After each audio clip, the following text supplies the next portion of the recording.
Le Beth Midrash Hillel, fondé à la mémoire du Rav Hillel Pevzner Zichrono Livracha, est heureux de partager avec vous l'étude de la Haftara de Parashat Vayetze. Petite précision, cette semaine, il y a différentes coutumes concernant la Haftara. Toutes les coutumes se rejoignent sur un point, c'est que la Haftara est un extrait du livre de Hoshea. Le livre de Hoshea est un livre qu'on peut trouver dans les Tréhassar, les 12 petits prophètes qui ont été compilés dans le Navi.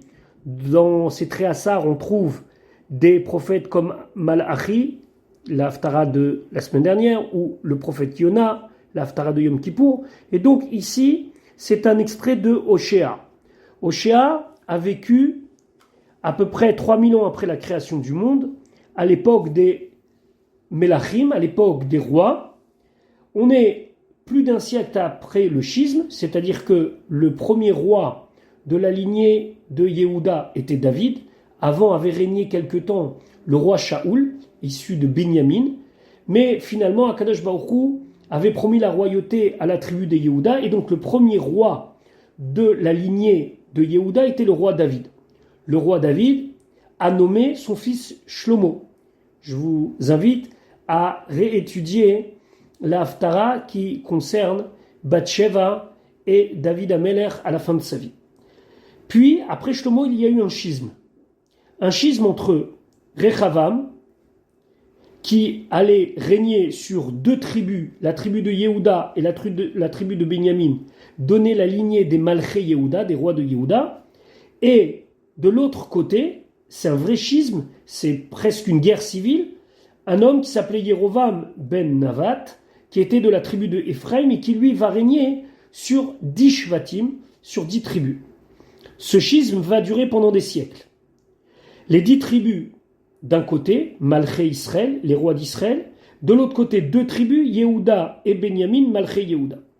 Les Malchei Israël vont être exilés avant la destruction du premier temple, c'est les fameux 10 tribus perdues.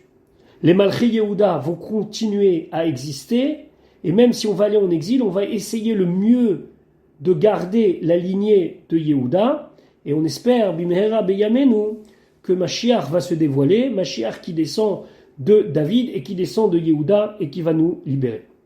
Hoshea, lui, prophétise à l'époque où il y avait déjà donc le schisme, et sont installés 2 rois l'un face à l'autre. En vérité, dans une période donnée, il va y avoir plusieurs rois du côté de Malchei Yehuda, alors que chez les Malchei Israël, il va y avoir un seul roi qui va régner. Et Hoshea vient prophétiser pour ces 2 groupes, les Malchei Israël et les Malchei Yehuda. Les Malchei Israël sont appelés dans la Haftara Ephraim. Ces 10 tribus-là, autour du roi d'Israël, sont appelés Ephraim. Le roi d'Israël à l'époque s'appelait Yerovam ben Yoash. Alors que les 2 tribus autour des Malchei Yehuda sont appelées Yehuda dans la Haftara. Alors pourquoi les Malchei Israël, c'est-à-dire le groupe des 10 tribus autour du roi d'Israël, autour du roi Yerovam ben Yoash, sont appelés Ephraim? Parce que, étant donné que le premier roi après le schisme, Yerovam ben Navat, venait de la tribu d'Ephraim, alors ici, Hoshea s'adresse à eux comme s'ils étaient que Ephraim. Ils ne sont pas que Ephraim. Ils sont Ephraim et 9 autres tribus. De l'autre côté, c'est Yehuda et Benyamin.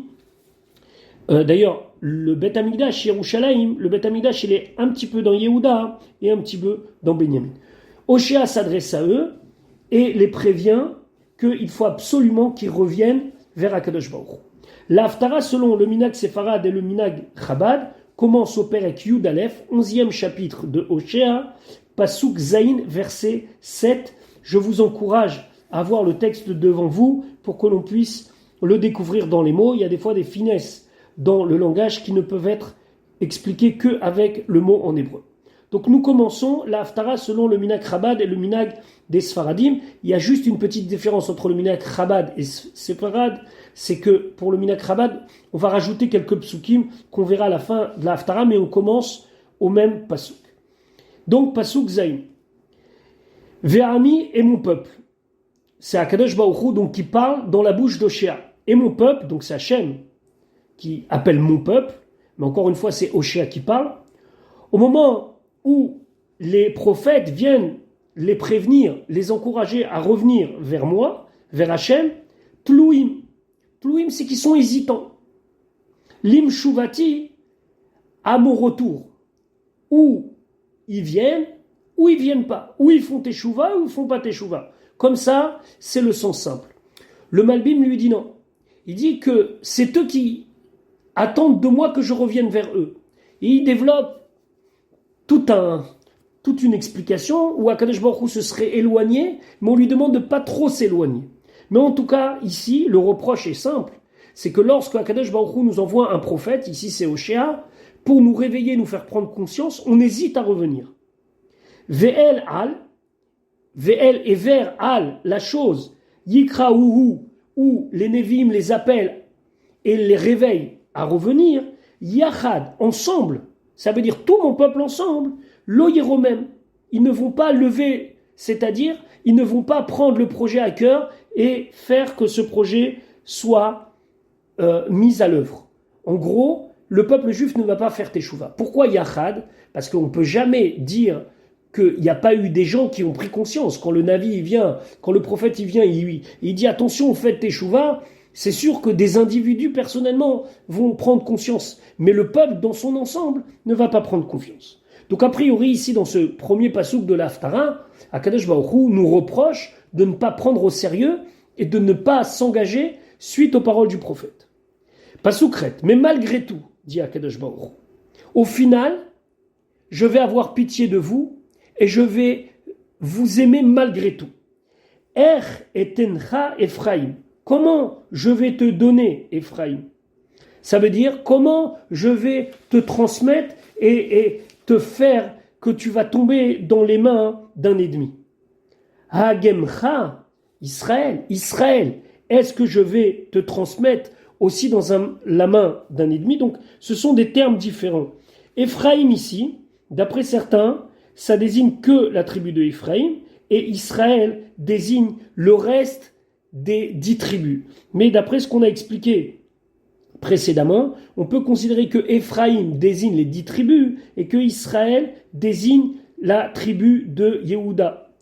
Mais c'est pas évident. Pourquoi? Parce que le terme de Israël n'est normalement pas employé pour Yehuda. Donc, Ephraim, d'après le Abarvanel, ça désigne le roi, et Israël désigne le peuple. En tout cas, il y a différentes manières d'expliquer ce pasouk, mais d'après ce qu'on comprend, le Navi s'adresse à tout le monde et des deux côtés du royaume, et le royaume d'Israël et le royaume de Yehuda. Etencha Adma, comment je vais te donner, Adma, comment je vais te donner, je vais te faire devenir comme Adma. Adma, c'est une des villes qui a été détruite avec Sodome et Gomorrhe, avec Sodome et Amora. À Simcha Kitzvoim, est-ce que je vais te mettre comme Tzvoim, aussi une des villes voisines à Sodome et Amora. Et donc le Metzudat Tzion nous explique que c'est directement une référence au fait que ces villes ont été détruites. Donc, si je vais regarder, dit Akadosh Baruch Hu, les fautes des Bnei Israël, comment est-ce possible pour moi d'accepter que vous allez finir comme ces villes-là? Normalement, si on regarde les fautes des Bnei Israël, ils mériteraient d'être détruits comme Sodome et Amora a été détruit.